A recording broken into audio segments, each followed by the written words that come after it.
is there really any time that you have to get an arrest warrant for a guy that you have probable cause for? I mean, if you have probable cause for a misdemeanor or a felony, and you see him in a public place, do we have to get an arrest warrant? Mike, what do you think? No, if as long as you got probable cause, you can arrest him. Yeah, I agree. Now, the only thing is what, statute of limitations, right?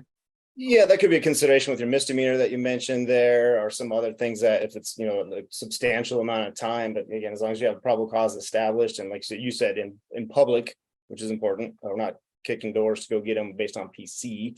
But yeah. All right. Now, have you ever heard of the stale misdemeanor rule in California? I have, and it's a little more limiting if I remember correctly.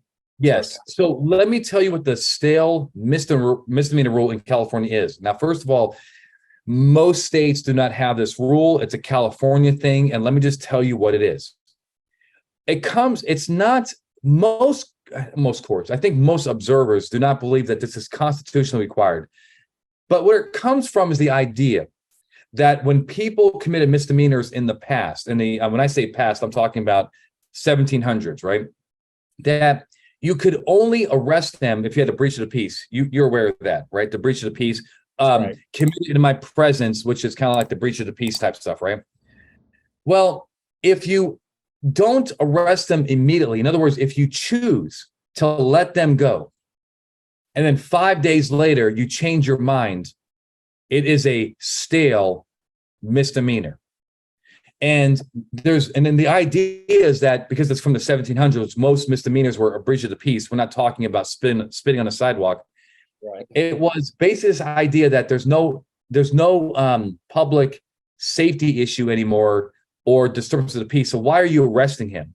Right. It's kind of been and done. Yeah, it's stale, right? Yeah.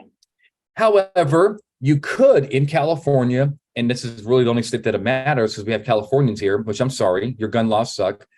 You're not even allowed to have the Nerf guns. Like that wall behind Mike is a felony in California, right? So in California, you could still stop and cite that person for a misdemeanor that occurred a week ago, but you're not really supposed to arrest him unless there's an ongoing issue. However, it is still confusing. Lonnie is triggered definitely by my wall. Yeah. But it is a very rare issue. All right.